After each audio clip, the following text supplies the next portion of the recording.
So what we're going to go over are three concepts that you're going to be using over and over again to definitely make sure that you understand them and ask questions as we go through this. So the first one is just creating a complex game object. So here in Perforce, let me share my screen. Here in Perforce, in the content folder, you're going to see this entryway folder. Has all the information we need for the assignment, for the entryway assignment, as well as the wind turbines that we're going to go over. So here we go in the first experiment. It's about introducing game objects that are complex, not just a basic game object. So something with a hierarchy, something that has children and parent objects, and then we're going to be able to animate these. So it's important that we set this up properly. The second thing that we're going to go over is animations. Actually having different states in our animation and creating animation clips, how to animate objects in Unity. And then the third thing we're going to go over is setting up the actual interaction. So when the player can press a button, we want that animation to fire. We want to be able to control that through a script and then eventually control it through player actions. So that's what we're going to be going over. So the first thing you want to do, question? I have some questions on the scenes that we're building, the four scenes. Yeah? And the main hub. Why are they broken into different parts? I know we can work in separate scenes to build our models and things, but I'm kind of confused as to Why you're having everything in a separate scene? Mhm. Okay, that's a good question. Why is everything in separate scenes, each assignment in a separate scene rather than it just being one big scene is why you're asking? Yes, and I'm trying to wrap my head around the way this like everything's placed. Like I haven't before this class, I did a little bit of Unity. Everybody did, but I hadn't seen a scene be put into the hierarchy like you did earlier. Yeah, And I that wasn't sure what the that is new to 5.3.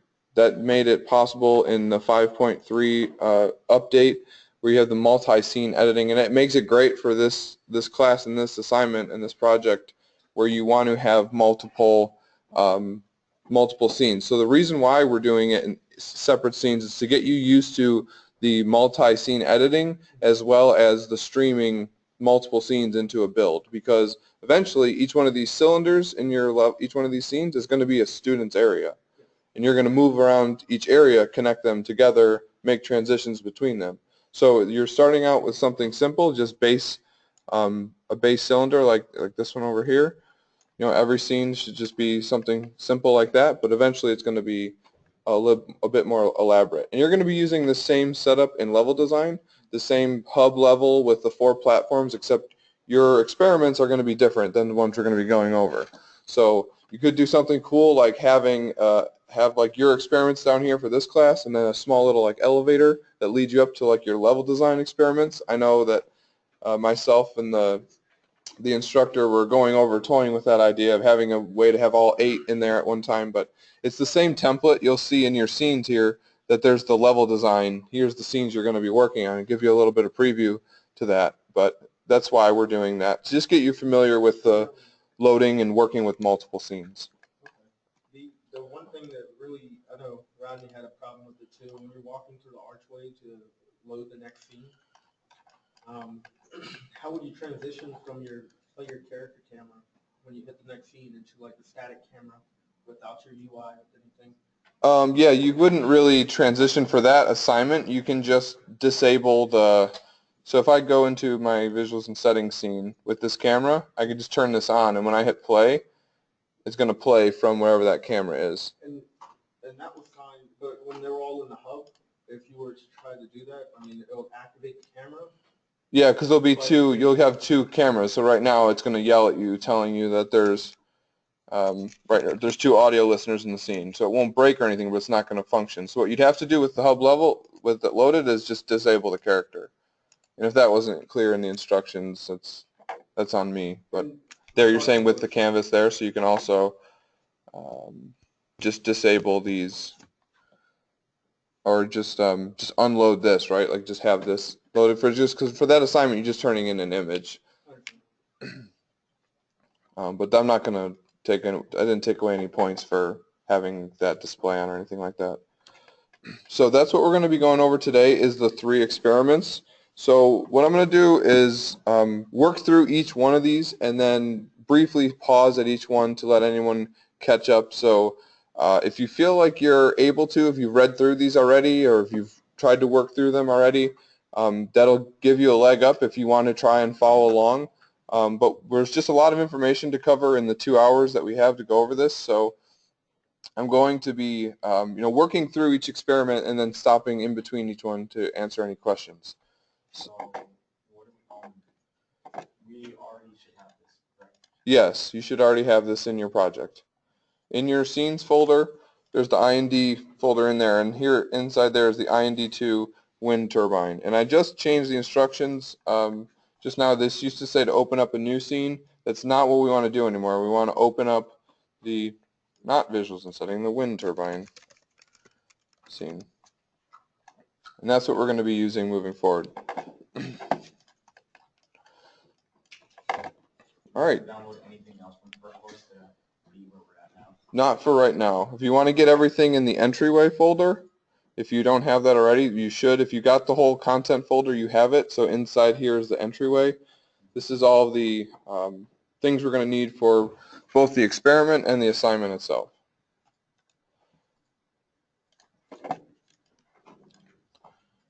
So while I'm setting up the, where'd it go? While I'm setting up the scene, I'm just going to have the wind turbine scene open itself. I'm not going to have the hub open for now.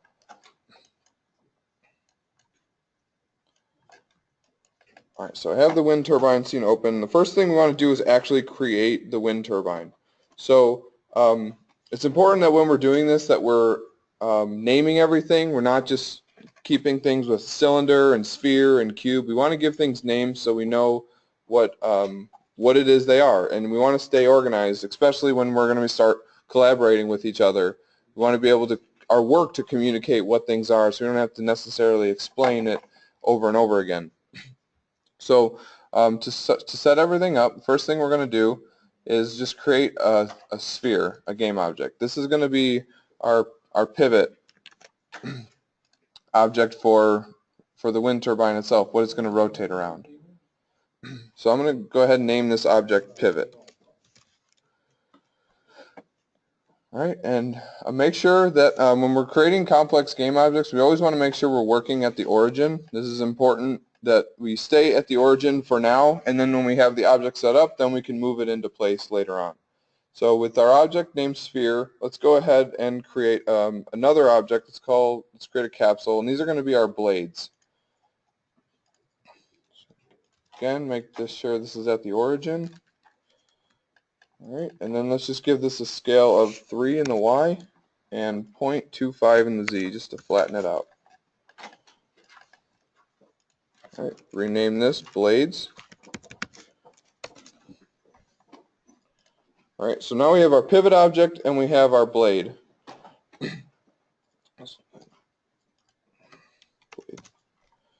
So now all we have to do now is just duplicate our blades twice, so we have 3 of them. And now if we just rotate them 60 degrees in the positive and negative, so I'm just going to type it in, 60. We're going to create this interesting flower looking shape. So here we are at this point. Now what we want to do from here is go ahead and drag our blades into our pivot. So you can just select them and drag and drop them into the pivot. You'll notice that little arrow that appears next to the pivot. Now this is a group. This is the parent object and the blades are the children. So now you can rotate your pivot object, move it around, do anything to it, and whatever you do to it, the children are going to follow along. All right, parent-child relationship. It's very common terminology. Maya uses the same terminology, so get familiar with the actual vocabulary. So from here we want to move our blades in position. This is a cool shape, but not exactly what we want for this setup. So you'll notice that when I select the different blades the pivot is staying, the orientation of it is staying with the world, right? The x-axis is to the right, the z-axis is into the screen, and the y-axis is going up or vertical. And I select all of these, it's the same. Well, that makes it difficult for us to move these into place. So Unity provides us with an option up here. We've messed around with a little bit already with between the pivot and the center, right? So this is going to change, moving from the object's pivot and changing it to the center if they are different. With Unity primitives, they are the same. You'll notice it's not changing right now. With the level blocking meshes, it goes from the corner to the center of the object, right? So next to here also, we can change between global and local space. This is really helpful for a lot of setups, especially this one here. So if I change this to local, watch what happens to my widget, how it gets oriented. It's now following this object's orientation. So if I select the one that's vertical, it's still in line with the world. If I select the pivot, same thing. This one over here, it's oriented that way. So let's just go ahead and move these into place. And now it makes sliding them a lot easier. Just quickly slide them into place. If I were to do this in global space, I'd have to move it multiple times and try and align it just how I want it to.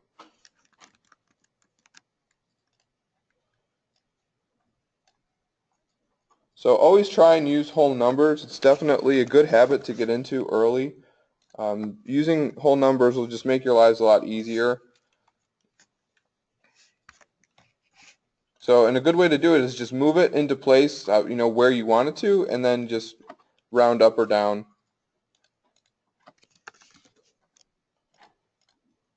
All right, so just move your blades into place like that. All right, and now make sure you always test it too. Make sure you're continually testing it. Make sure it's rotating, nothing's breaking. All right, so I'm just going to go ahead and save my scene just to be safe. Anytime you get to a point where you feel like you made progress and you feel accomplished, just save your scene. It's never going to hurt. All right. Now from here we want to set up the tower that this object is going to rest on. So the next thing we're going to do is create just a small cube and a cylinder. Let's go ahead and create a cube. Put it back at the origin, 0, 0, 0. Now we can just move this head. This is really up to you to get creative and build something however you want to, how you're envisioning it. This is just a template to say. This isn't necessarily the correct way and only way to build this. This is just one way that we've tried to show you multiple steps. All right, and let's go ahead and get a cylinder. So the cube I called head, and the cylinder I'm going to call stalk. Same thing, get these into place.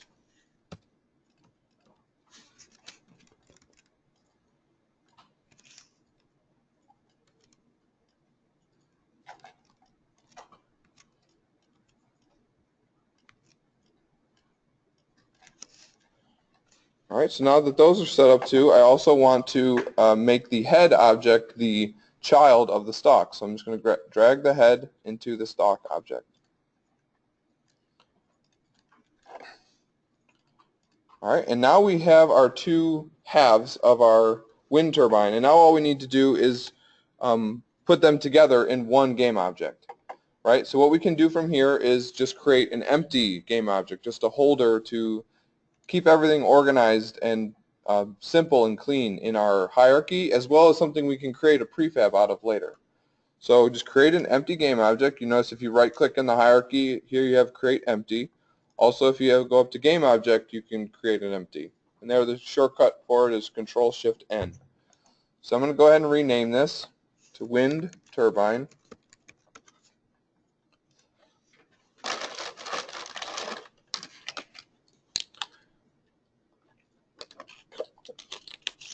And now all we need to do is take our two objects here, the pivot and the stalk, and drag them into the wind turbine. Oh, I think I made a mistake. Make sure you're, yep, I did. I drag it in there. Make sure your pivot is set to 0, 0, 0 before you do so. So your game object should be clean. No transforms, no rotations, scale of 1. Now drag in your other objects. So now when you grab your wind turbine, you should see everything move around with you. You do that. You make an empty object and drag all the out of that, but like how do you set those to 0 after you move them? Oh, you should do it before you do it. So just undo or pull your object. Yeah. Yeah, it should be clean before you drop it in. Because now if you try and change it, everything's going to move with it. You know, like if I put in a value of 10, everything's going to move with it now. So you want to keep that clean. So just you could do it either undo or you can just physically drag and let those go out of there, then change it, and then drop them back in. I thought you meant like the pivot and each blade and stock line at 0. No, just the top one. The one at the very top, at the end, you want that to be the clean one. So you'll notice I'll go into my blades. They have rotations and positions and scaling. That's fine. But as I go up the chain, I want to keep it clean. So now I get to the very top and it's clean. So now with our everything grouped together, what we want to do is actually move this into place because we don't want to, if we were to place these objects in the scene, we don't want to be placing it where it's going to be spinning from. We want to be placing it at the base, so where it would be dropped in and touch the ground. So to do this, we can go ahead and grab the child objects, so just the pivot and the stalk, and everything will move with those that's below those, and we're just going to move those into place. Right, and now what we're trying to do is get that base back to that origin position as best we can. Right there. So now you'll notice when I go back and select the actual wind turbine, the pivot is still in that same spot. It's still at that base. It's still at 0, 0, 0 or the origin, but the child objects have moved. So another thing you want to do now is go ahead and test out your pivot. Make sure nothing broke or the scaling isn't crazy. Sometimes it'll get skewed or distorted. You always want to make sure you're testing this before you get too far. I'm going to go ahead and save my scene.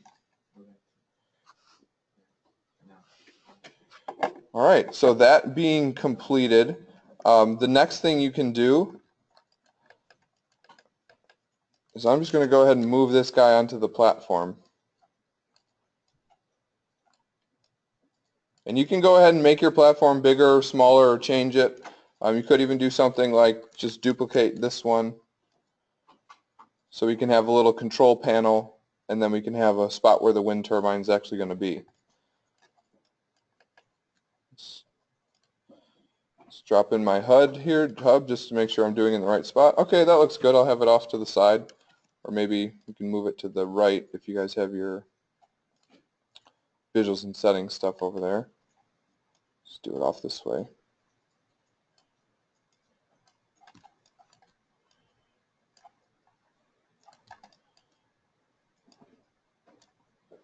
Yeah, so once it's grouped and you're free to move and rotate the empty game object as much as you'd like.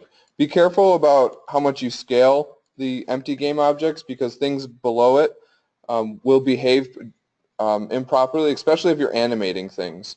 Don't create something and then group it all together and then scale it. Get the scale correct first and then group it when you're completed with the object. Turn off the. I like to also, as a helpful tip, just working in Unity, especially with this UI here, because you'll notice if you have your hub loaded and you're trying to work with the multiple scenes, you try and select something, but you're actually selecting this messaging system. If you go to gizmos, you can turn off, if you select the canvas, you can just turn that off so you can't physically grab it. I think. Still selecting.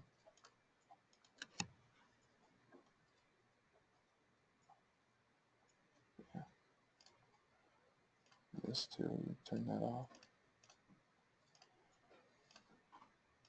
So while I'm working on this though, I'm just going to unload this, but we're going to need the hub open so we can test it. right? Because we're going to want to be able to come in here and actually test this out. It doesn't need to. Well, yeah, what do you? When you drag in the hub, it won't have it in there. If you're working in this scene, and then you drag in the hub, it won't have the other scenes loaded. Okay, so then why are we using the hub? To get the character. The hub is where the character is at. The hub has the character. Yeah, I mean, if you want, there is a way, like in the instructions, it tells you if you were to do this in a new scene, how you were to grab this. This is a prefab in your object here. You may get some issues or warnings about, because this other stuff in here as well is looking for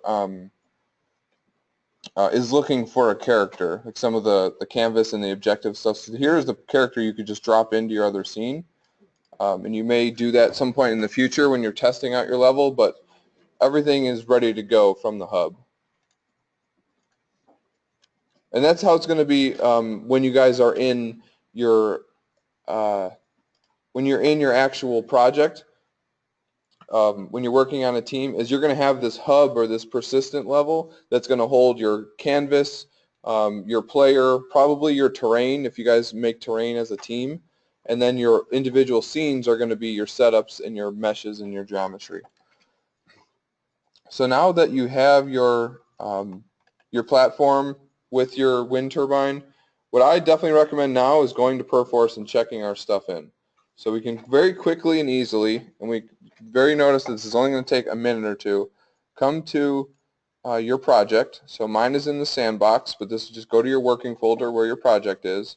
And so far, all we've actually changed is the wind turbine scene itself, and maybe possibly the hub scene if anyone has made any changes. We can just go ahead and reconcile offline work from the scenes folder itself. Real quickly, it pops up. It's notice one scene has changed, so it's in the modified folder. Nothing is in the mark for add. Nothing is in mark for delete. Looks good, so that gets put into our change list. Now we can go ahead and submit that change. I'm just going to write completing wind turbine experiment number 1. All right. So if there's no other questions, we're going to move on to experiment number 2. Getting progressive. Another question? Another question online that we're asking where they actually submit this. So you submit it to your working folder. So I just have the sandbox where this is my project I'm working out of. So that's why I just came to my scenes and submitted. You guys will be going to, your month, your section, and then in your working folder you have the list of, inside of your project that you've been working on. Same one you worked on for the visuals and settings. So on to the second experiment. Dun, dun, dun, dun.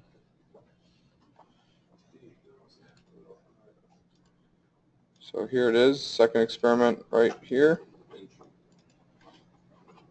So this one is all about setting up animations and learning about the animation window. So you can ignore the getting the latest of the experiments or of importing the package just yet. If you set up everything here, and definitely once you get everything in place, make sure you're always testing this. I'm paranoid about stuff like this. I'll test this probably way too much. But just make sure everything works. If it does, you don't need to necessarily import the package. You can continue working with what we've got.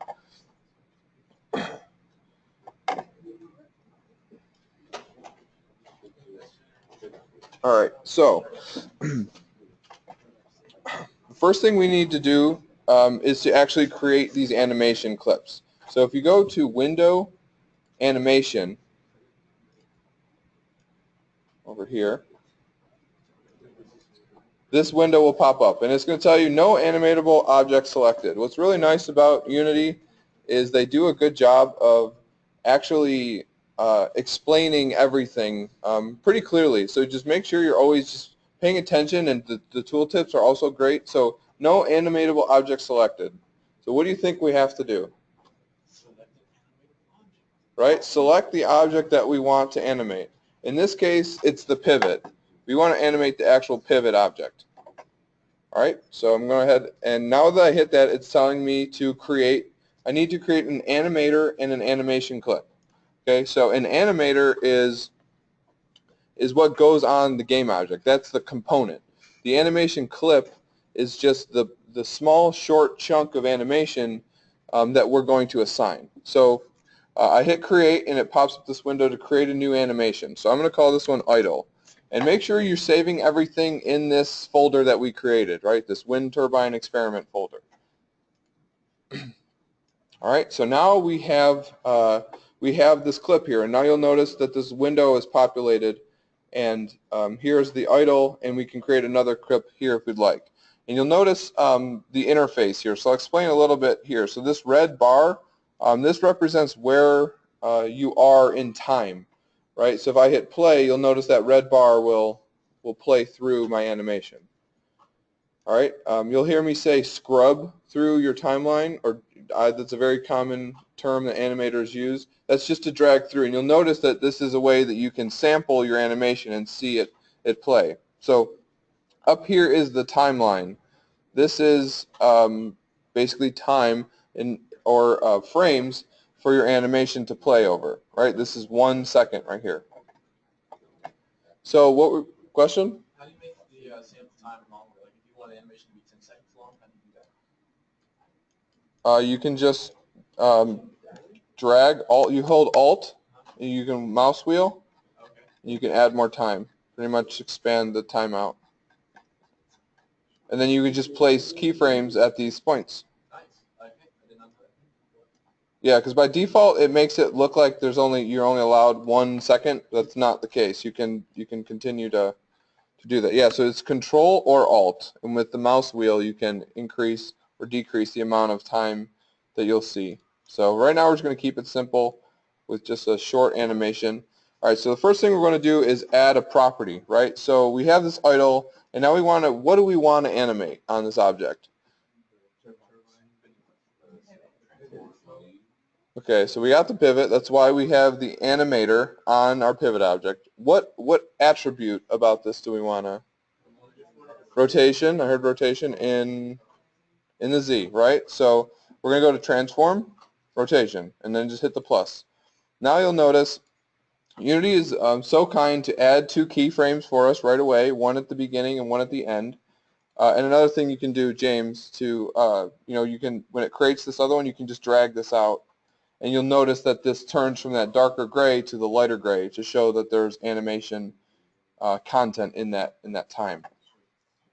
So, right, we want to animate the Z. So our first animation, our idle, it should be simple, right? This is when our wind turbine is in the off state, right? So we're done. We're animators now, right? We're done. We successfully created an animation. So another thing I want to point out to you, and I'll show you more of this as we move forward, is down here is the dope sheet and the curves. The dope sheet you'll probably feel a little bit more safe in, but I'll promise you as your animations gets more complex and there's more moving pieces and more intricacies, and maybe you start to get into like slow in and like really like starting to understand some of the base animation principles to help you just take them to that next level, add a little bit more polish, you're going to want to get familiar with the curves, right? And now curves, all these are just, it's just a graph. That's what they are. So basically on the right, or on the x-axis going left to right, is your time, how much time is being elapsed, and then on the left hand side, the y-axis over here, this is the distance that it's actually moving.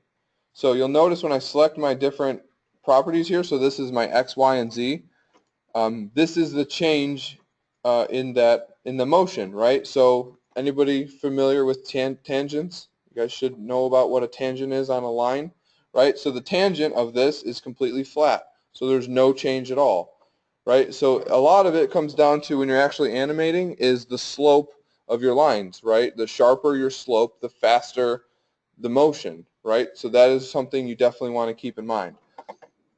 So now what we're going to do, I'm just going to go back to the dope sheet for now. We're going to create a new clip. right? We're going to create another clip called spinning. Okay? I lost you already? So again, we want to animate the rotation of this object. Another thing to keep in mind is these buttons up here at the top. So here we have the record. As long as this is on, that means anything you change in the scene is going to be affected in here. So be careful with this.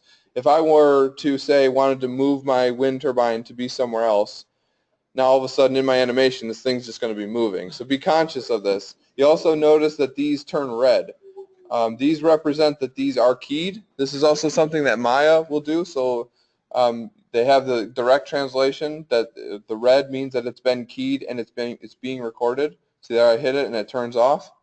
That shows you that the rotation has animation on it. So in this particular case, if you did move the pivot, would it record it since we're only recording rotation? Let's see. Yep. So it adjusts it. It adds that right away. Cool.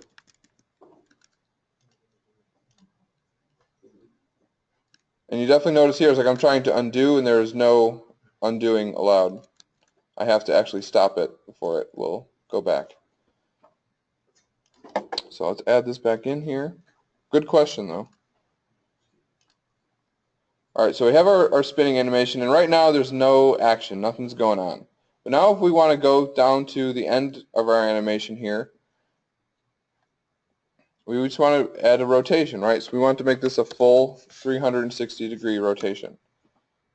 So now that should be recorded. So now if you scrub through or drag your red marker through your timeline, you should see that motion happening. And also if you hit play, you should see it spinning and it should be a seamless transition. So right now it's set to loop. The animations by default will just loop and go on forever. So by 360, that's the same as 0, so it gets around and it just does the animation again. So if you did a negative 360, would it start spinning the other way? Yep, because what's going to happen is it's going to transition between 0 and that value.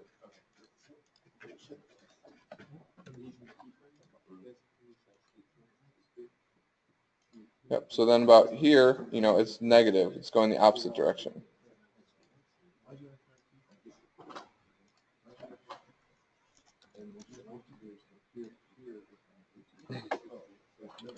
So now if we come over to our curves and we take a look at this animation, you'll notice that there is something going on here. It's not just a flat line anymore. So this will show you this will show you the value over here on the side. So you can see that it goes up to 360 degrees and then it drops off. So we can get into more intricate animations as you guys work on your entryway and even as you go forward and work on other smaller animations. But I mentioned tangents before. So what we want to do is in this example, it's not going to behave exactly how we want it. Do you have a question? Edit a prefab? Yeah. Yeah. So how do you edit a prefab? That's a good question. So I have this prefab in here, right? And now if I select this one, you'll see here it tells me I have this option for the prefab. So I can select it, which will just select it in the hierarchy, right? I can revert it to go back to whatever this prefab is, or I can apply it. So I can make changes to the one in here. If I hit apply, it's going to update this prefab to be the same. Oh, yeah. Gotcha. No problem. Yeah, and because you'll notice, that's a good question too, because you'll notice now that we did this preemptively, we created our prefab already, you'll notice anything that's bold like this is a new, something new in our prefab. So we want to hit apply to update our prefab to have this animator in it. So good question. Apply. Then that'll change the one in your scene to match the one that you created in your project.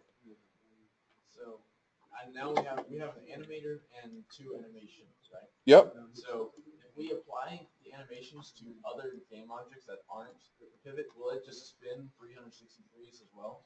It just will not be a turbine?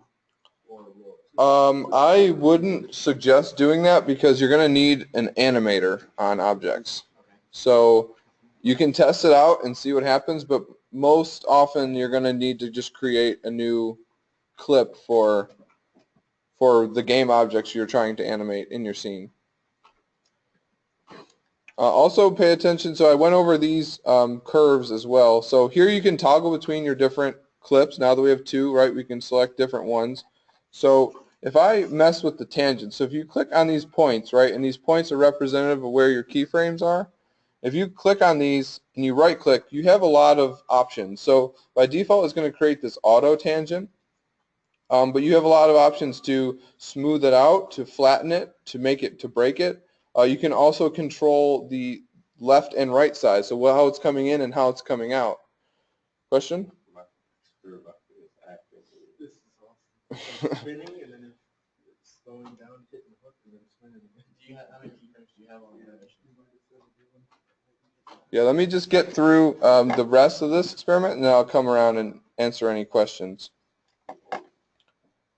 So if you take your tangents, and so if I just flatten this out, you'll notice that my curve changes, right? So a lot of this is actually going to come from the background you should have from from the math courses you've taken up until this point, to where the slope of this line is, you can read this and see what the gameplay or what the motion is going to be like, right? Not the gameplay. So I can grab this little handle now and move my curve. So right now this isn't going to be what we want because this is going to slow to a stop, right? Because as it comes more of a tangent of 0, it's coming to a stop. So this is going to behave a little silly, right? Like see how it's doing its loop and slowing to a stop?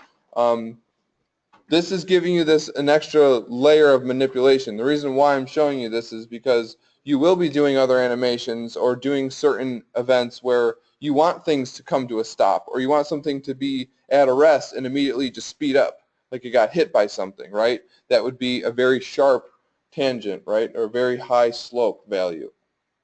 So that's a lot of this is what animation is most of the time is you set down your keyframes in the position and then you mess with graphs for a while. You get everything smooth, you get everything cleaned up, you make sure crazy things don't happen when the animation goes on, and then you can really improve it that way. So I'm just going to keep it to this flat slope for now because we want it to loop. Oh. We want it to be a simple, clean animation all the way around. Another thing to keep note of, and I'll show you an example that I've been working on you can use this to think about for your entryway, is now that I'm animating this pivot object, I could actually animate the children objects, right? So I can animate the blades in here if I want to, because whatever you put your animator on, whatever object that is attached to, you're going to have access to the child object. So say for your example in your entryway or your doorway, if you put it on the master object, you could say make the handle rotate and then the door swing open, right? You can add another layer of animation depending where your animator is. So if you put it at the root, so like say it's all the way at the top, you can have a lot of cool flashy animations going on all in one animation, which is important. So now that we've got that, we have our animation clips. So now the next thing we want to do is set up our states. These are two different things, so it's important you know the difference. So when you communicate to each other and to other people on a team, it sounds like you know what you're talking about. So here, if you open up the animator window animator, right? Animation is where you create them, where the clips are created. Animator is where you set up the transitions and how they're going to work between each other. So again, if you select your game object, you'll notice Unity is super nice and already creates some for us. And hey, look, what would you know? There's one called idle and there's one called spinning. Anybody have any guesses what those are? Those are the states that were created by Unity. with those clips already in place. So let me get my inspector over here. Oh God, my layout's getting crazy. Just gonna go, not panic, and go back to default. There we go. So animator.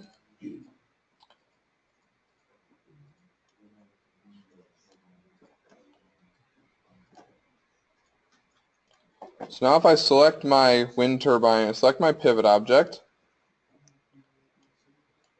right, we have these different states. So you can see when I select the idle state over here, this is that motion it's looking for. That is an actual clip.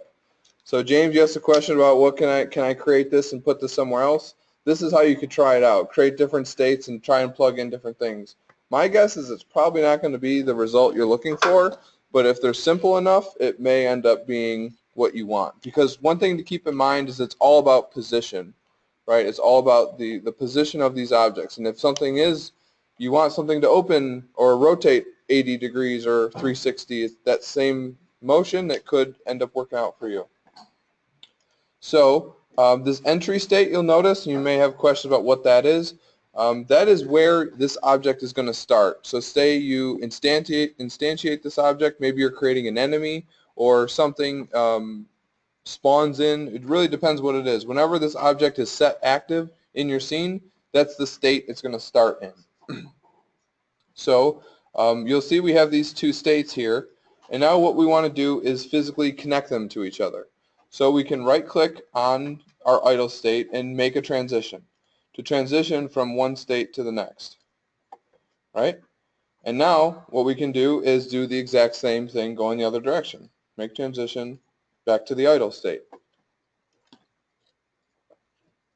So now what we can do is, back to the scene.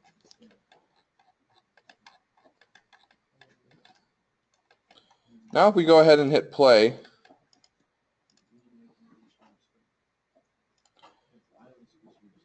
you're going to see right now it's just transitioning back and forth. So it's doing its idle animation, it's stopping, it's doing its spinning animation once, and then it's going back, right? There's no control over it yet, but it's going through both of them, right? Both motions are happening. So that's what we want to see. So I'm going to go ahead and save my scene now. And now what we want to do is add in a parameter, a way to control this how we want to. So you'll see these layers and parameters. Layers would be more to if you want to set up a larger system to where, say you have a character and they're walking around, but then they go into water. And now when you're water, you have swim forward, you have swim left, swim right, maybe you have a swim fast. You have a lot more controls that are just water. So you have a layer that would be, okay, transition from this neutral state to this swimming state, or this swimming layer. And then in there you have a whole bunch more. So it's a way to set up multiple stuff and just keep it more organized. So parameters are just ways to control and affect your animations and be able to communicate through script and through gameplay to these certain parameters. So if you hit this little plus, you'll see some things, some vocabulary you should be familiar with. We can create a float, an integer, a boolean. You should know the difference between those three. And then there's a trigger, which is something that Unity has access to. So this is definitely helpful and totally useful for the entryway and another way to do animations. For now I'm going to show you the boolean, but then as we go forward I'll show you a few other examples that use the actual trigger. So here's a new boolean. All right, I'm just going to call this toggle spin. All right, so when there's no checkbox, right, it's set to false. When it's checked on, it's set to true. So we want this checkbox to control when this goes from idle to spinning, right? This is our on and off switch. So what we're going to do is you can actually select these arrows in between here, and this is the transition, right? How it's going to go from one state to the next. If I hit this over here in the inspector, there's the conditions, right? If I hit this new plus, it's going to find any parameters that we have in place, which it found the one we have, toggle spin, and we're going to set that to be true, right? So this is only going to transition when toggle spin is set to true. And now for the other direction, we want to add this in, but instead of true, we want this to be false. So now if we play this, I'm just going to have my scene view active. So now I'm stuck in this idle state, right? I'm off. It's stuck to off right now. But now if I hit this checkbox, it should transition, and now you're in the spinning state. And it should stay there forever, just hang out until you turn this back to the off. Now it should turn off. You lost me in the beginning where we were looking for a bowl or something like that. A bowl to eat our cereal out of? No. That sounds good. I didn't eat breakfast. A bool. So in the parameter right here, this little plus sign. And this is on idle or This is in the animator window, not the animation. So you go window animator. all right. Yeah, I got that. Okay. And so just click bowl. Yeah, make sure you see these states and you have your pivot object selected. Because if whatever object you have, it should it may not populate. Question. Yeah. How do you delete transitions between states? How do you delete a transition? Yes. That's a good question because Unity does not allow you to just right-click delete. You have to do function delete on your keyboard. Good question. So now that we have that all set up, what you can do as well is if you want to, you'll notice that when I hit play and I'm in this idle state, if I hit the on, there's a little bit of a delay for it to actually turn on. So what you can do to control that is shorten the length of your idle animation, right? So if I select my pivot, so now in my idle, make sure your idle clip is selected. If you just drag this keyframe a bit closer, I think it's only, that should be at 0. This guy should be at about 10 frames. So now if I play this, see it go through that idle state much faster. It's just whipping through that state. So now I can, as soon as I hit play, it's going to go into that state a lot faster. So that's the way you can have a little bit of control of if it's taking too long to actually turn on, because it's staying in that idle state until it's completed, then it's transitioning.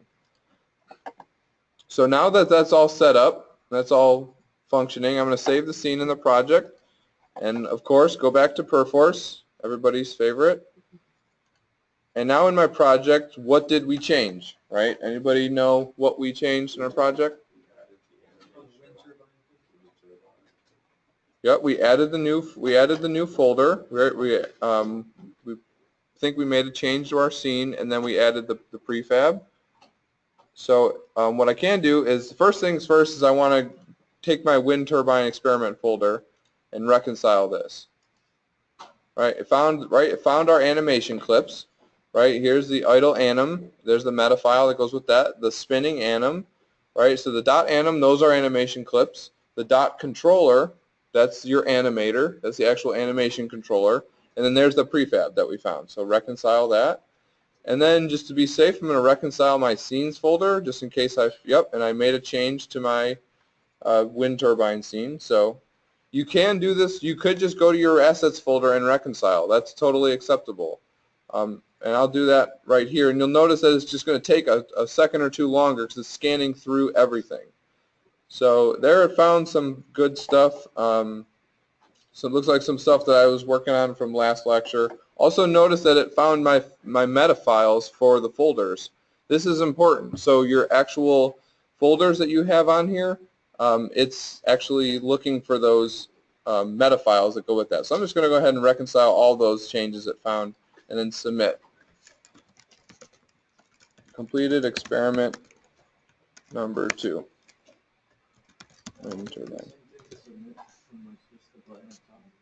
Yep. Yeah, you can do the same thing from there. I just like to always have control over it because with that you may not know, I think it's based on the file or the folder you have selected. It's going to do it from there. But I just like to actually do it from the change list just so me personally I know what files are in what change list, just have that association.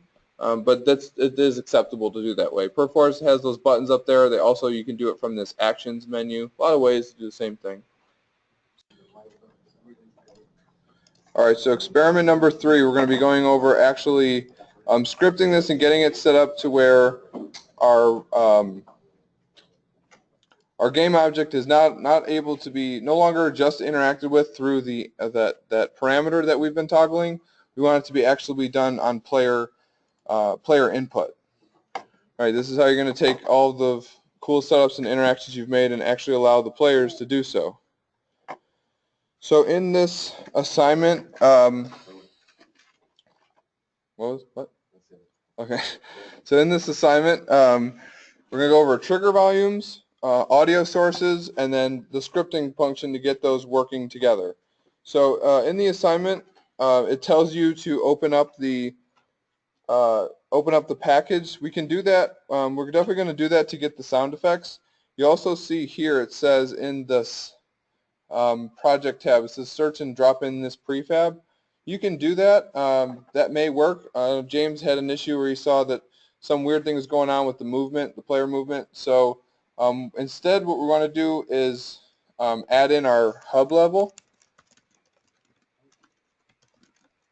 Right, I'm going to go through and make this more thorough and clear for anyone that wants to do this again, or anyone that yet hasn't gone through it all. So I want to make it clear. You're no longer in this scene, right? We're in this scene that we've been working on so far.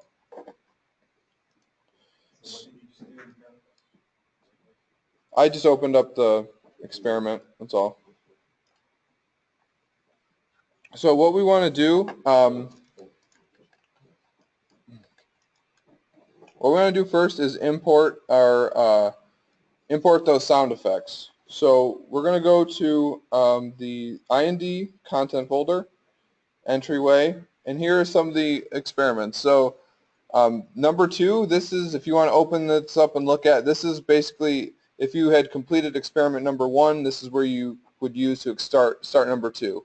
Experiment 3, this is after experiment 1 and 2 have been completed, you can start experiment 3 from here. And then this is the whole completed version of it. So if I open up experiment 3, you'll see it finds a bunch of stuff. This idle, this spinning animation, this pivot. We don't need all that stuff. I just want the sound effects. I just want this click sound effect and this wind loop. All right. And there's the scene as well, but we don't need any of that. As long as everything you have up to this point has been working. How do I acquire the turbine assignment 3? Where do I find that? It's in your content folder. IND229 content, and then the entryway. So you'll see it also creates this other turbine experiments folder. Just to stay organized, I'm going to drag these into that other one I already created and then delete this one it made. So I just wanted the assets out of it, not the folder itself. So you'll see that there's this click and this wind loop sound effect. That's what we want. All right. So the first thing I'm going to do is on my other little platform here, I'm going to create a small little control station. This is just so we know where we need to walk up to and what we need to interact with. This is all this is going to serve.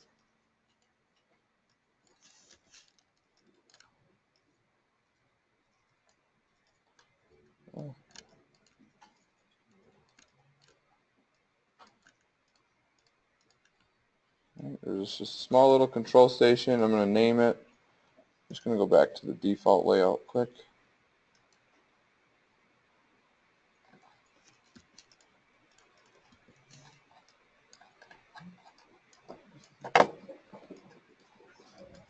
All right, so this is control station.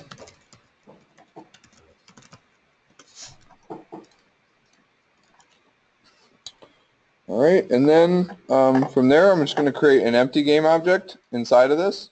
All right, right-click on the object. So if you right-click on the actual object and create an empty, it's going to create that object at that same location as the parent. So if you do it right here out in space, it is going to put it wherever Unity feels like. You never know where it's going to be. But if you select the object you want and then create the empty inside of there, it's going to put it at that same location. So I'm going to name this control trigger. And then in here, I'm just going to add a sphere collider on that object. All right, so then from there, I'm just going to move this in place just to be about centered around here. So you have to actually walk up to this control panel and to touch it. All right. So you can select the actual object and move it around, or you can use this Edit Collider button, and you'll notice these little squares, or these little small little faces, get put at these little control handles. You can grab these and basically just adjust the radius. Same thing as if you just take this and adjust over here. All right, and then what we want to do, since this is a trigger volume, right, we want to check is trigger. So that'll allow us to actually interact with that. All right, and now this is the object that is going to hold the script, right? So you always want to be putting scripts on certain objects that will be clear to understand what the functionality is. So since this is the functionality to control this area, we want to put the script on this object. So we're going to go ahead and add a component and just new script. We're going to call this control turbine. And by default, Unity will just throw it in your assets folder. I'm going to always stay organized and drop it in my wind turbine folder. So everything I've done for these experiments should be in one centralized location, except for the scene, which is in the scenes folder. How do you duplicate those boxes again? The little pink thing. Yeah, I use the pink, the widget. You can drag like this. Did you put the actual box? I didn't have that with you. Yeah, if you just created a cube here, just a regular game object, you can just scale it like that. This is just a representation of where we need to walk up to, so we know where our trigger volume is. So now we're going to open up our script, and you'll notice that in the assignment itself we have the script written out for you. It's not just so you can copy paste. You actually have to go through and write it yourself. We just included an image. That is so you guys get practice in actually writing the script. So I'm going to walk through. I'm not going to comment everything out. It's going to take more time than we have. I'm going to describe what it is that we're doing and why we have the things we do. So inside here, the first things that we need to get access to are the pivot object, right? We want to be able to control that wind turbine or through that turbine pivot object. So what we're going to do is create a public game object and call that turbine pivot. All right, and then next thing we need is we're going to need to gain access to that animator component that's inside of the inside of that game object. Because what is it that we're actually trying to do? What is this whole script going to accomplish? It's going to play the animations and stop it and play the sounds to it. Yes, it will, but not necessarily. It's going to do that through something else. What is this whole thing that we're trying to accomplish? Because in Unity, we've already got the animation working, right? If I open up my animator window, I can... Right? Yeah, we want to change that parameter because that parameter will play our animation. So yes, we are playing the animation, but we don't have to necessarily say animation.play. We need to just set that parameter, and then that parameter is going to do everything else for us, right? And that's a really helpful thing. This is something that Unity has switched to, as they've gotten away from the actual animation component. So you used to be able to add animation components and put clips in here. They're really getting away from this altogether. They're not even supporting this. It's still there because they were doing it for so long, but they really want everything to be done through this animator window with the parameters. And it's really nice because it's literally just change this value and now, or change this thing, and now anything could happen. Whatever you set up, it'll just go do its thing. It'll play it at the certain time. It can play sounds at certain times. It's really, really nice. Question? What if you bring in an animation from a third party that doesn't, have an animator windows? Like, what if it's just the animation? That's totally okay. So when you import animations from a third party, like say you have a character or something you animated in Maya, it's gonna every animation you save each animation, and it's gonna come in as a clip. So then in your animator window, when you have your different states here, when you select the state, you just plug in your clip into your state. Okay. So you basically would just create states and plug in your animations as you go. All right. So back to our script.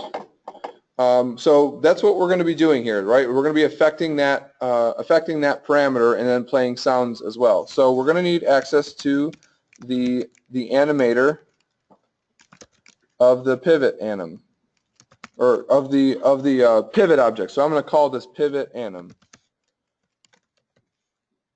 And then also we're going to create a Boolean, because what we're going to have to do is that parameter we have set up in the animation, in the animator itself, that toggle spin Boolean, we're going to have to assign that to a Boolean in our script, right? So when one is true, that one is true, and one's false, that one is false. So let's create a private bool is spinning.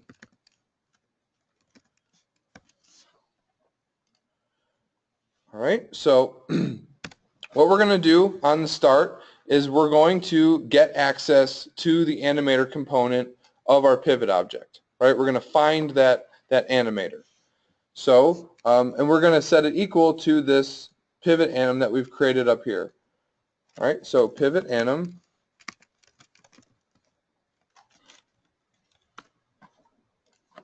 equals turbine pivot dot get component, right? And then we need the carets, and then inside the carets we tell it what component we want to find. We want to find the animator in this case, and this is also a function, so we need braces and semicolon.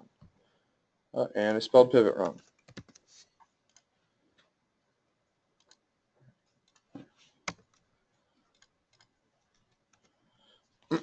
All right. So when we start, we're gonna get access to this animator, and then we're gonna set it equal to our pivot anim. All right, and then so on update,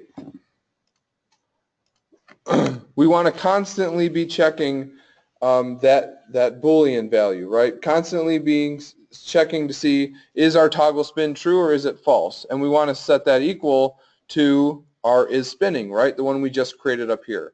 So we always want to make sure every single frame that these are equal. So is spinning equals pivot anim get bool. And then here, this is a function, so the parentheses, and then in the parentheses, really helpful tip with Unity, especially when you're using functions or things you may not have used before, or you're trying to see what your options are. If you hover over the function itself, you'll see in parentheses there, it'll tell you what it is what it's looking for. So it's looking for a string name. So I know I need to put a string inside the parentheses. There's more than one option. Yeah. So when we, in programming, when we make constructors, if you make more than one constructor, that second constructor is your overload. So it also said you could have an int ID. Does that mean each one has a number set to it, and you could just tell it what number for animation you want? Oh yeah, yes, because the element, then So yeah. Like this spinning would be like 0, Mm-hmm. 1. Yeah, because that is also based on their old system, where it was when you go into Unity and add a animation, here in your animations, your size, if you make this 5, you have all of your elements here, where you have your clips. But don't use this. I'm showing you this because this is this is obsolete. This is something that you may find stuff online or on the asset store that they actually playing animations, like like some type of environmental prop or something that's just a basic animation that could be using this, but that's definitely on its way out, so stay away from that. So in here we're going to set this equal to toggle spin.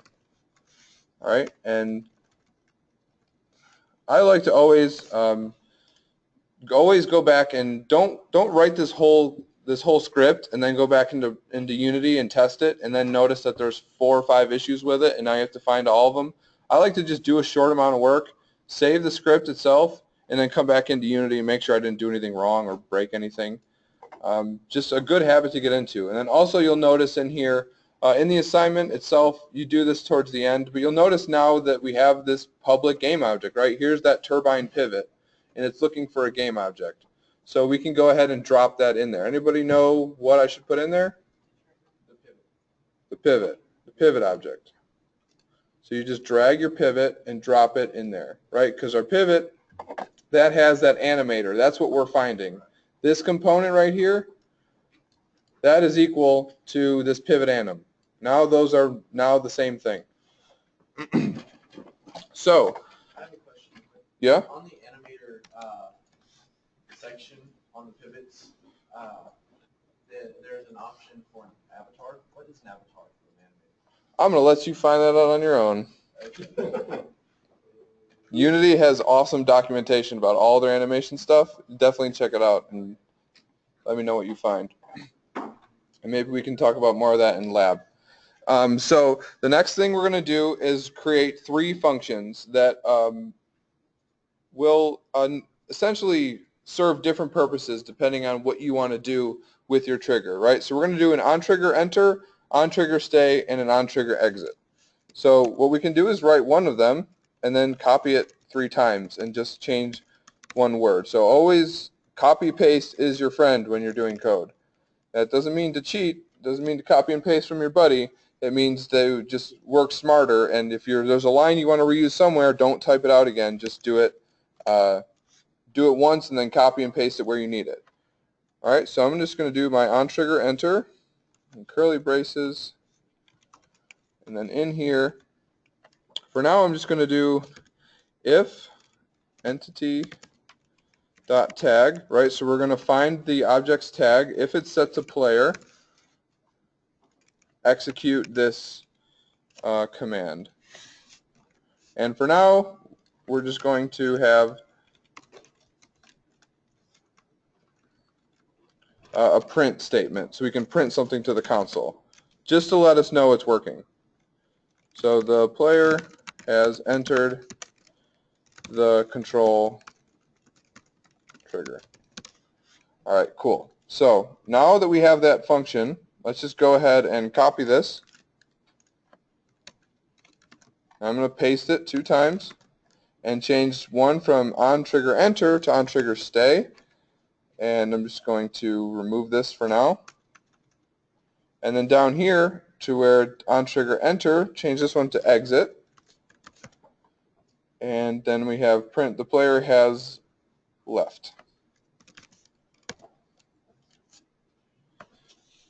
All right. So now we have our 3 functions in here. So let's go ahead and save this and test this out to make sure it works. All right, so you'll notice that we don't have a player in here, right? We can't just play this. So I'm going to go ahead and save my scene and the project. And it's a good habit to get into, especially before you start to play in Unity. You never know when all of a sudden you can just hit play and the game crashes. And Unity just crashes. So always just save before you start to do any testing. So I'm going to drop in the hub in there. And now let's just go ahead and test this out. And let's cross our fingers and hope it works. So now if I hit escape, so when you're in the window, if you hit escape, you can have access to your mouse.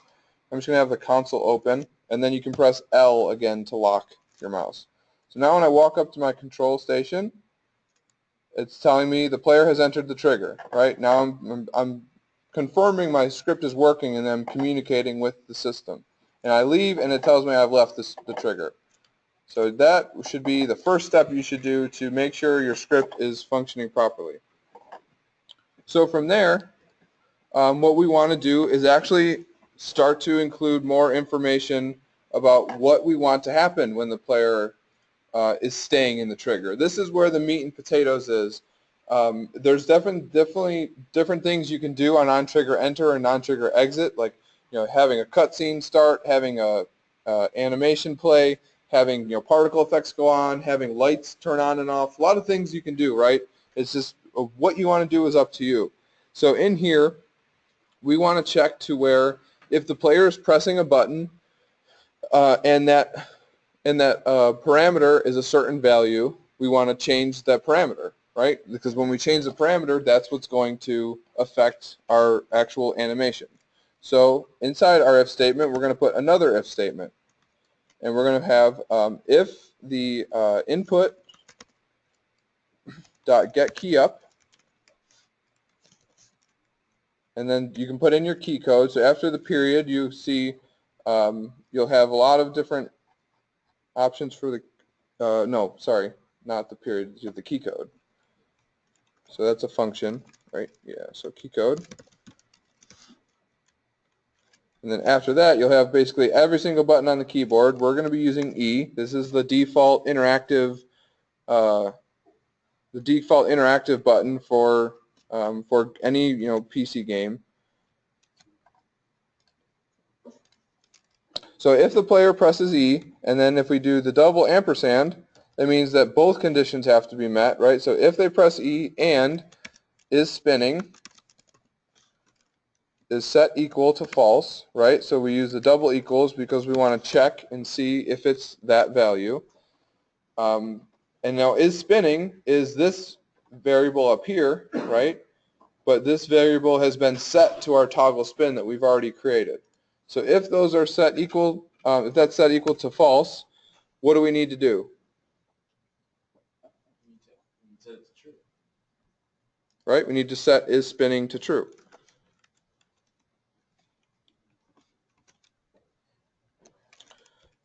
So pivot anim, right? There's our anim dot set bool, and then in here it wants the name of it and then the value, right? What do we want to set it to?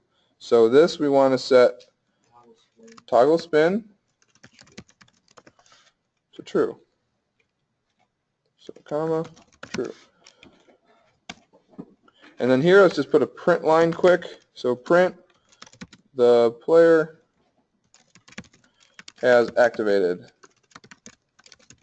the wind turbine.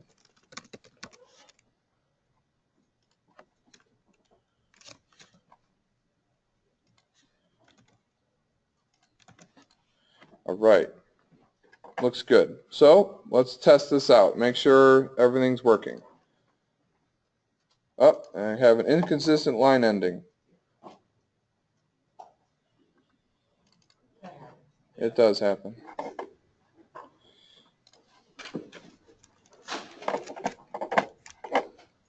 All right, so come on over to my console.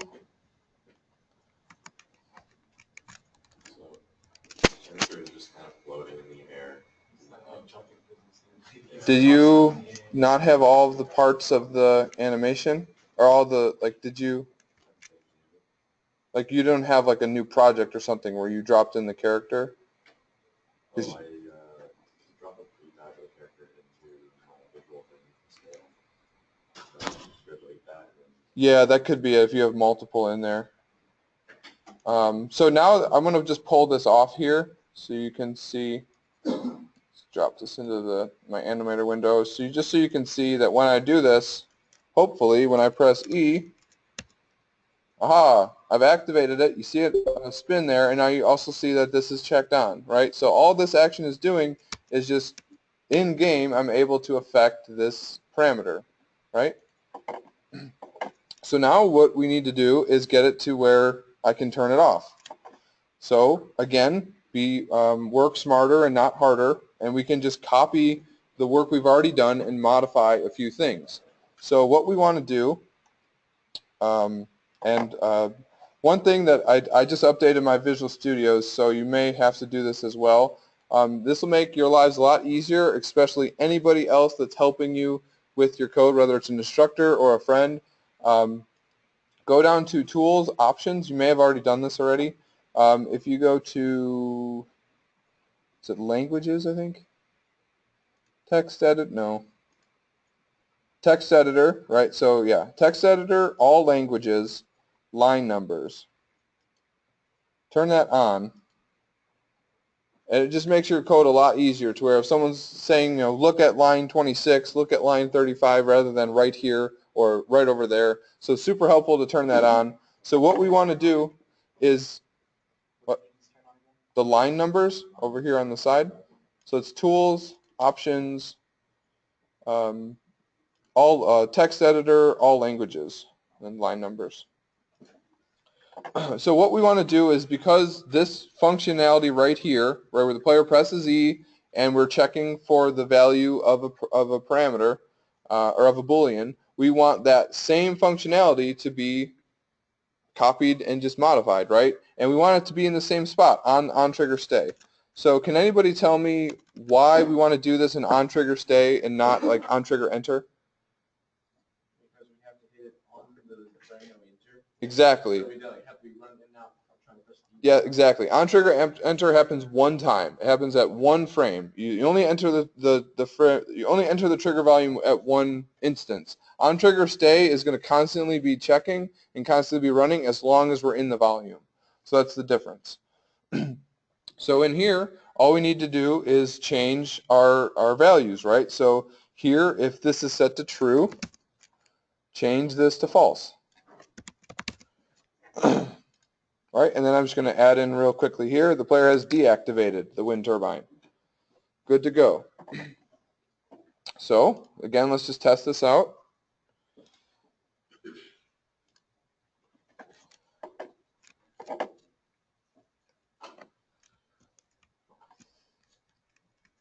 Coming over to my volume. I interact with it, it turns on. Interact with it again, and it turns off. All right, progress is being made. So, now we have that interaction in place, right? The next thing we want to do from here is just to add in some sound effects, add in some feedback. So let's go ahead and just save this. So what we want to do is add in audio sources to actually play these clips. The script?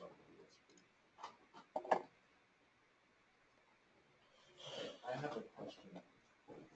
What's your question? And I already did all the scripts before, but like I said, I didn't have the audio, so I'm still missing that.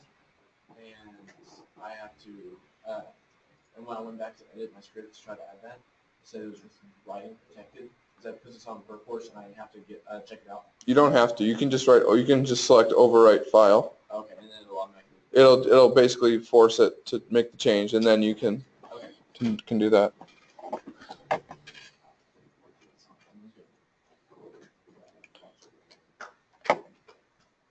Alrighty, so the next step, you good, Rodney? You okay? I'll just figure it out later. Okay. All right, so the next thing we want to do is on our control trigger object, and definitely if you're keeping both of these scenes active for now, while we're testing, if you're having the hub and the wind turbine scene open, make sure this one is set to active. This should be bold, and this one should not be. That way, any changes you make or any additions you add should be in this scene, not the other one, not the hub. So in the on the control trigger, what we want to do is add an audio source. All right. So now in our audio source, a few things we want to change and we have access to. So our audio clip. This is what actual clip is playing. So after you imported the package, if you just select this little dot here and you hit click, or you'll see there's click and wind loop. So for this one, we want to hit click. We want the click sound effect. Another thing, play on awake. We don't want this because this means as soon as the level starts, it'll play. So what we can do though, while this is on, let's just go ahead and play this and see if we can hear the sound effect. Everyone hear that noise? So that's a good thing to do just to make sure your audio imported properly. Sometimes maybe the audio is just broken. So we want to make sure it actually works. So now that we know it works, we want to turn that off so it's not play on awake. All right, and then also the 3D settings that we have some control over the actual sounds on here. So your minimum distance, you want to make this about about the size of your volume of your control trigger itself. So mine has like 0.5, so I'm going to make mine about the same. Is that where the sound starts? Or Yeah, that's like the distance you have to be from the source itself to hear the sound. so anyone outside that minimum distance will not hear it? Yes, yeah. So what's the max distance? I think that is just the stops that it sends off. I think maybe that's what we need to adjust. Because I know there's a way to actually, we have to make sure it's actually a 3D sound. Let's try this out. Yeah, let's just change this. Okay, so there's a second one. So maybe anyone in between that. That may be correct. Turn this back on. Yeah, I'm still hearing it.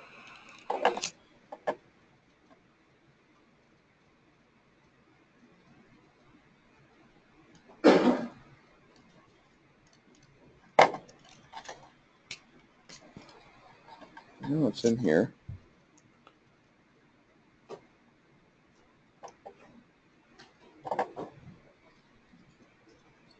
That's good.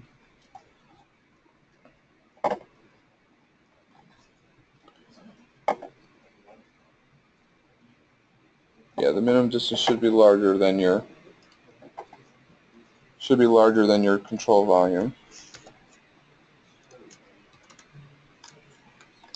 All right.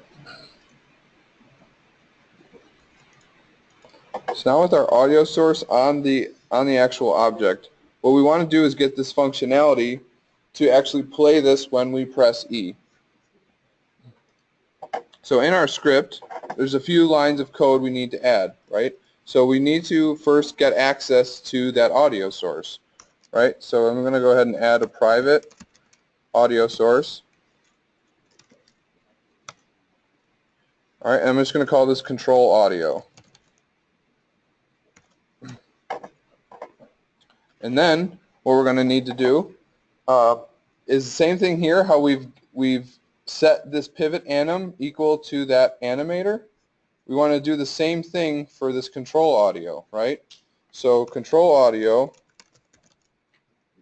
equals what? Who can tell me what this rest of the line is? I know you have the cheat sheet right in front of you, but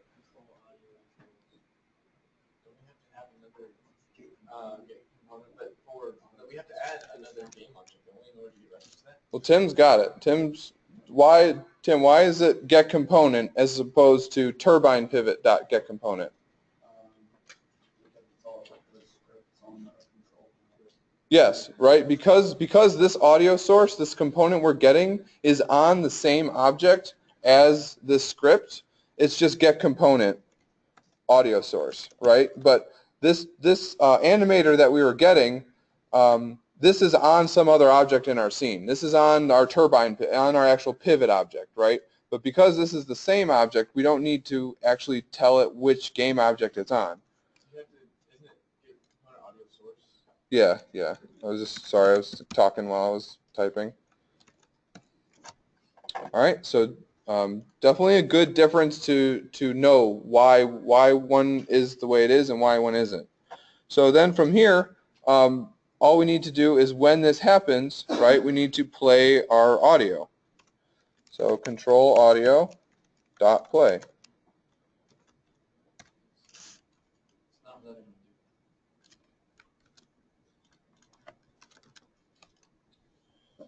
All right, so now with that in place, make sure your spelling is the same all throughout. So now if I save, let's give this a test.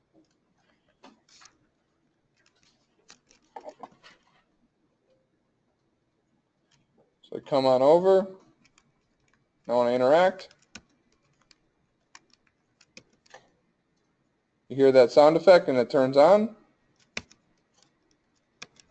I hear someone got it, and I hear you press it again and it turns off and you hear the sound effect.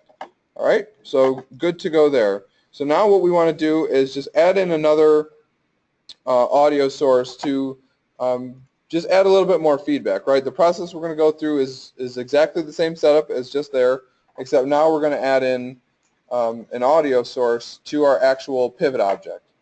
So on the pivot, I'm going to add an audio source. All right, and then I'm going to add that wind loop. So for this one, we want this sound effect to loop. Because our animation is looping, we want the sound effect to loop as well. All right, and now you'll notice again, everything that's in bold, this is because if we've already created a prefab out of this, we need to save our changes. So once you've made your edits and your changes to your actual pivot object inside of your wind turbine, add in your sound effect here, make sure you hit this apply button so it adds it to your actual prefab as well. So we've got our sound effect on there. I'm going to make this a little bit bigger.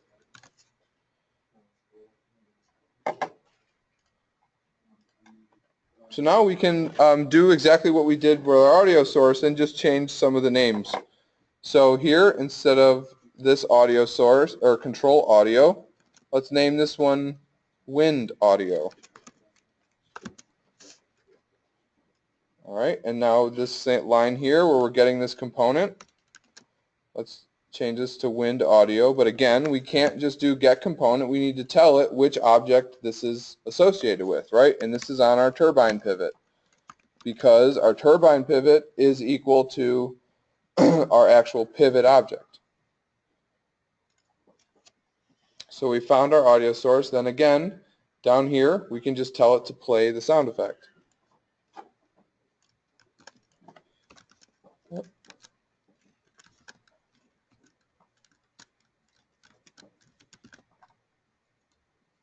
But now instead of play at the bottom here, what are we going to put in instead of play? Stop. Yeah, so it's going to keep playing and playing and playing. Here we want the actual audio to stop playing. So let's go ahead and save that. All right, so now give it one final test. Hopefully we have all the working parts now.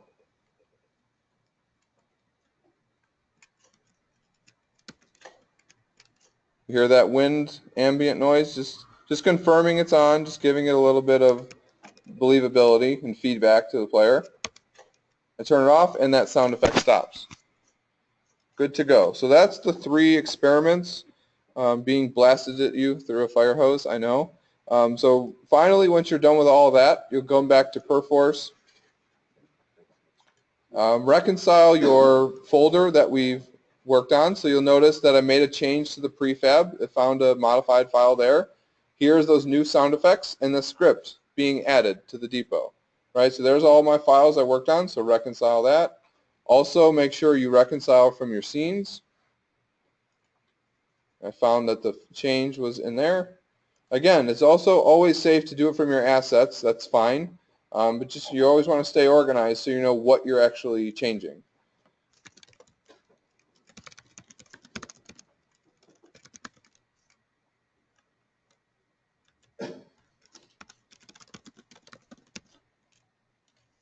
All right, so that is what you need to get started with the entryway. So you'll notice on the entryway assignment, it's asking you to create a doorway, right? Just a simple entryway through your level. And that's all well and good. It's definitely something you can do. If you really want to set yourselves apart and really do something that's useful for your project or even like a portfolio piece, I'm going to show you 2 examples from last month that were very well done, that they didn't just create the base requirements, right? They actually went a little above and beyond. So I'm going to show you these. Wrong server. Over here.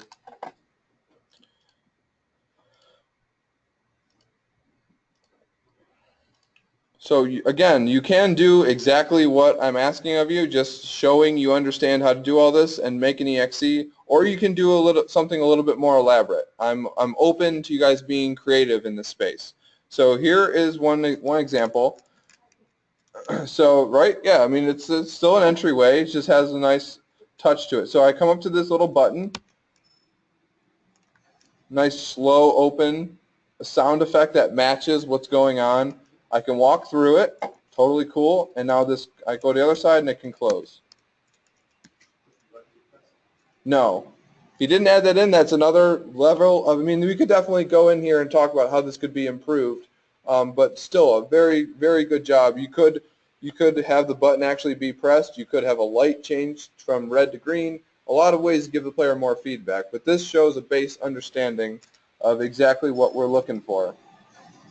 So, yeah, this is the assignment of what you're going to be turning in. All right, so there's one example. Now here's one that was, again, that was a very strong one. Here's one that was also very impressive and very creative as well. So it doesn't necessarily fit the theme of scraps. So if you want to do something that fits scraps, do it. But again, this one was very well done. So he has a little ambient sound in the background.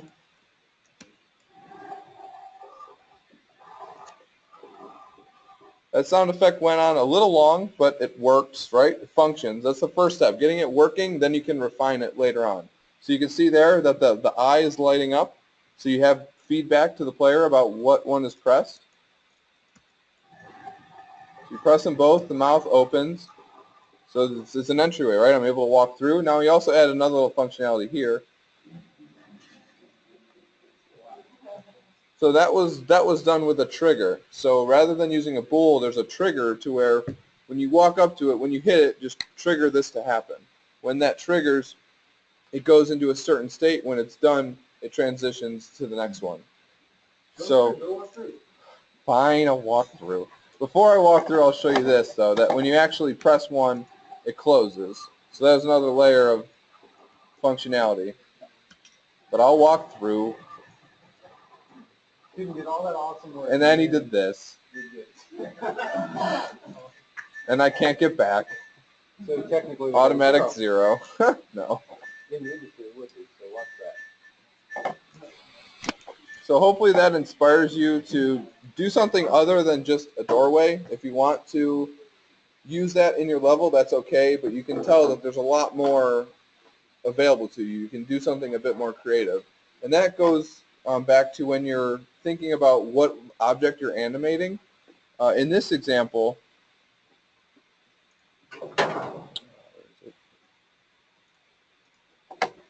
in the first one I showed you here, at first he had created a separate animation and a separate animator for each one of these rotating pieces.